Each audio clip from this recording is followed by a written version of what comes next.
The Don't Listen Basic Chumcast. On this day in history! All right, welcome back. We're back. That was like a little... We could have had a longer break there, I think. That's on this day in history, numbnuts. I know, but I like a long break. I like breaks. They got to record longer than on this day in intros. Jeez. So on this day in history, back in... I don't know. Do I even have this thing? Oh, yeah, right here. Back on this Get day, organized. Back on this day in history, in 1970, we are celebrating the birth of one River Phoenix. Oh, River Pahonix. Now, I know you're probably not much of a fan because I can't talk you into watching any movies. I'm a big fan of Night in the Life of Jimmy Reardon. Come on. That's a good movie. I'm glad you could pull that one out of your ass. Yeah. On cue, but I didn't, you know. But I've been trying to get you to watch that thing called Love, the thing called Love that he did in 93, which was one of his last finished films. Did you really ask me to watch that? I told you to watch it with your wife because it's a great little date flick. Okay. That's the way you do it. But it seems crazy that River Phoenix is gone. You know, 1970 he was born, and he had such a crazy existence. But you were kind of a fan, or not really? Do you remember? No, I know a little bit. I mean, you know, Stand By Me, you know, where is a breakthrough, right? But that's where, you know, if you ask me about what represented my 70s childhood, you could, you know, with you know, the Jaws. The gang, you know, the Matt McBrides, the Rich Goss. Oh yeah. You know, our Troublemakers. our friendship. We used to, you know, that was us. We're going camping. We're walking. We're telling our parents we're staying at somebody's house, but we're actually walking the streets and going out in the thing. So that really hit home. So I know a little bit about him, you know. So you also were a favorite of The Last Crusade, Indiana Jones, that he was in. Yes. Very few fans of that movie, but you're one of them. I'm one of them. I like the franchise, and especially the way they catch up with him, and he gets the little scar in his chin, and yeah, the whole thing. The scar on his chin. So I was a fanatic. I always really appreciated him. Stand By Me, Jimmy Reardon, Indiana Jones, The Last Crusade. And I think when we get into the Indiana Jones phase, he's on the junk. I think he's doing a lot of smack. No, I mean, I think you have to. I think he's getting into it at that point, right? Running on Empty was another great film that he made. Mosquito Coast with Harrison Ford. My Own Private Idaho is what drew him and Keanu Reeves to being such good friends. Sneakers, and the movie that I'm trying to get you to watch, The Thing Called Love, which is very interesting because the first Love, River Phoenix had this crazy, eccentric upbringing. He was born in Oregon, and but they were like in a cult for a little bit. The whole family was in a cult. It was called the Church of God, and they moved everywhere, right? Oregon, Florida, Venezuela. They were all over the place. And River Phoenix became the breadwinner. So he would go out. He taught himself to play the guitar, and he would go out onto busy street corners and perform by himself. And then he drew his brother Joaquin. Yeah, and then the other sisters, right? And they all had their kind of hippie names, right? What is it? River. His actual name is River. Yes. His last name is Bottom. River Bottom is his actual. That's his actual name. Like Bottom. Bottom, like fat bottom girls.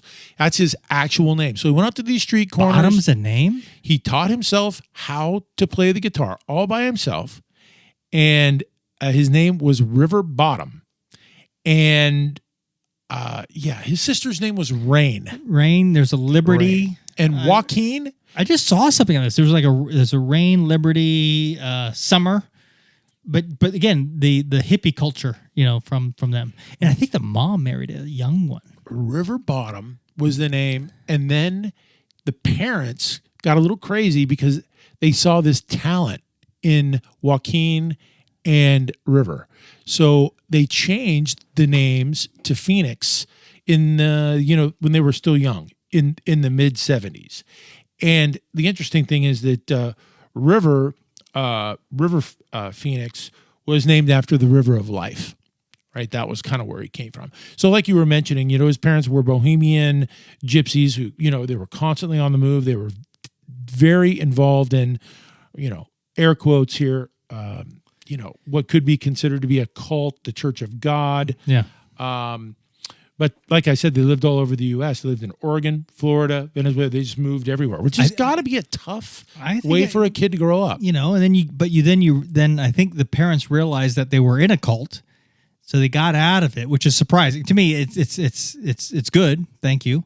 I think, and I think his dad died at some point. His dad died, and the mom remarried, but like she's like 70 or 80. I don't know anything about that. No, I think she married like a 40-year-old. So he's like, the whole Phoenix family has a stepdad who's like 40. It's definitely an eccentric family because Joaquin's name is Leaf. His real name was Leaf Bottom. Oh, that makes sense. Right? Yeah, we're the Joaquin. Okay, that makes sense because you're going summer, winter, autumn, leaf. So the way they got discovered is interesting. So they made their way to LA, they made their way to Century City, and they're entertaining. This is what River and Joaquin do.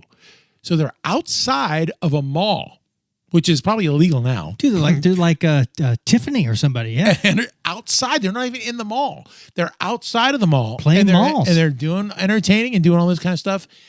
And a movie producer comes by and bam. She's like, oh my God, you guys have a ton of talent. And that led to Stand By Me. That's what led to Stand By Me. That was it. Yeah. And that was his big break. That was 1986. And, that was... He did great. All four of those guys did great. The interesting story about Stand By Me is that they couldn't get it made. And they brought River Phoenix in. And not only did it get made, everybody fell in love with him. And it became a monster. Columbia Pictures bought it. And it became everybody was completely blown away. And his character in that movie is not extraordinary, right? He's a guy who fits in. Chris fits in with everybody in Stand By Me. Yeah, but he's a little scarred up. He's the leader or something. And again, this is Corey Feldman. This is how we all kind of, there's a lot of people out there who can relate to that group of friends, right? We're all somebody in that group of friends. That's right. Which was appealing. Which is appealing. Yeah, which is nice. So the struggle for River Phoenix comes where he can't deal with the blurred lines. He can't deal with who he is and who his characters are. So he really starts to struggle and has a hard time going into these movies and playing this character and then breaking that character and going back. Like he gets really confused that the lines are blurred. So he was in a movie in 1991. I can't remember what the name of it was. Can you look that up? What was the name of that? Really? You don't have that in your notes? I don't. Oh, yeah. Dogfight. It was called Dogfight, 1991. And the director of that movie came out and said, man, River Phoenix, he plays a real jerk. He's like, River Phoenix was a jerk. He pissed everybody off on the entire set. And then it took him like 3 months post to get back to being sweet River Phoenix. So he really struggled. It's every actress, everybody has a different method of kind of getting into character, getting out of character, right? So it's interesting that he kind of gets into it, but he can't get out of it it's called involuntary method acting. Oh, interesting. Right? That there's an actual title for that now.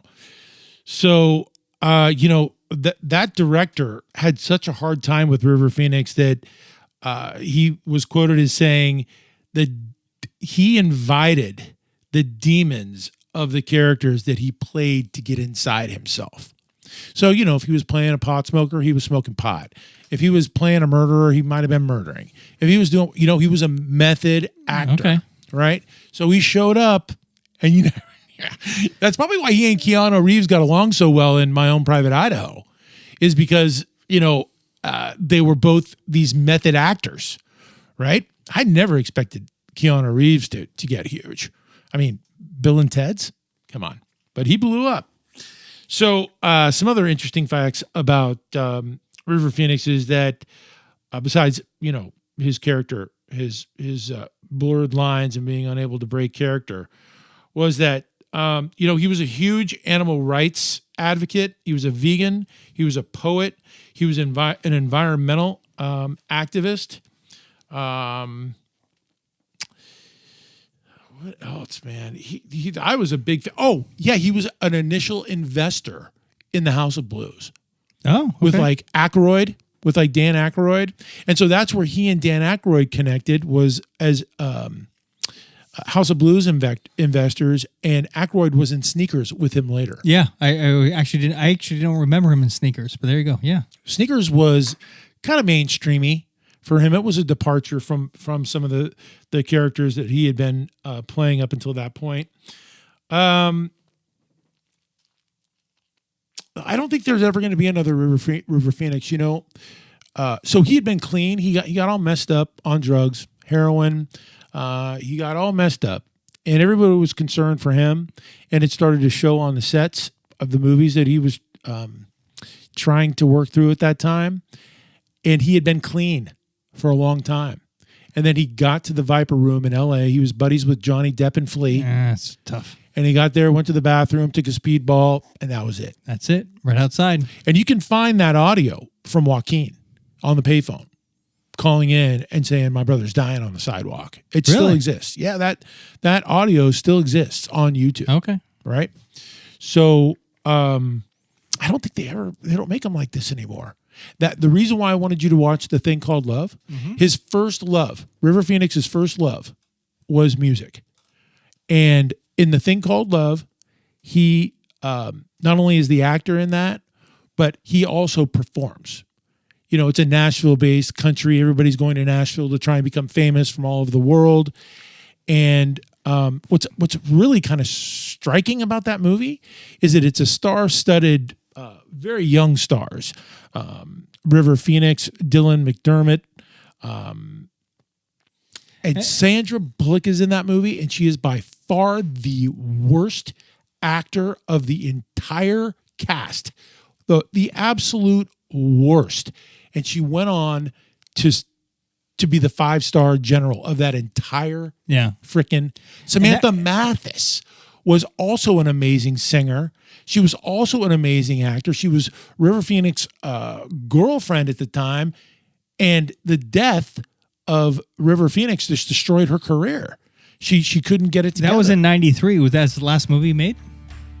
I believe it was. Because he died in 93, so... I believe it was. Okay. Yeah. Anyway, yeah. All right, so that was what happened on this day in history back in 1970.